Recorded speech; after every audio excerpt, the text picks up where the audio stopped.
اور یہ تمہارے رب کے بڑے پیارے جملے ہیں۔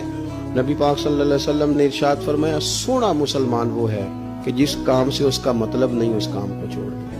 اور نبی کریم صلی اللہ علیہ وسلم نے فرمایا، قیامت کے دن زیادہ گناہ ان لوگوں کے ہوں گے جو زیادہ فضول باتیں کرتے ہیں، ان کے گناہ زیادہ ہوں گے۔ فضولیات سے بچیں، اپنے اوقات کار زندگی میں مرتب کریں۔ ہم پتہ کیا کہتے ہیں، 1 منٹ میں آیا، تو 1 منٹ ٹھہر، میں یہ محاورہ ہے ہمارا، 1 منٹ دے ذرا مجھے۔ تو میں اکثر دوستوں سے کہتا ہوں کہ جو 1 منٹ ہے نا، اسے کیوں ضائع کرتے ہو؟ کیوں کہتے ہو 1 منٹ ٹھہر؟ کیوں ٹھہرے بھائی؟ آپ کو پتا ہے منٹ میں کیا ہوتا ہے؟ 1 منٹ میں 6 دفعہ سورۃ اخلاص پڑھی جا سکتی ہے اور 2 قرآن پاک پڑھنے کا ثواب ہے۔ 1 منٹ کے اندر 26 مرتبہ کہا جا سکتا ہے سبحان اللہ و بحمدہ سبحان اللہ العظیم۔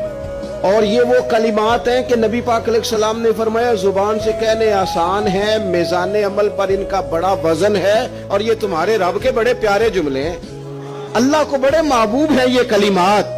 آپ دیکھیں، سبحان اللہ، الحمدللہ، اللہ اکبر، یہ کتنی دفعہ پڑھا جا سکتا ہے؟ 1 منٹ کے اندر کئی دفعہ پیار سے ماں باپ کی زیارت کی جا سکتی ہے، اور جتنی بار زیارت کرو پورے حج کا ثواب ملتا ہے۔ 1 منٹ کے اندر فون اٹھا کے کسی مریض کی عیادت کی جا سکتی ہے۔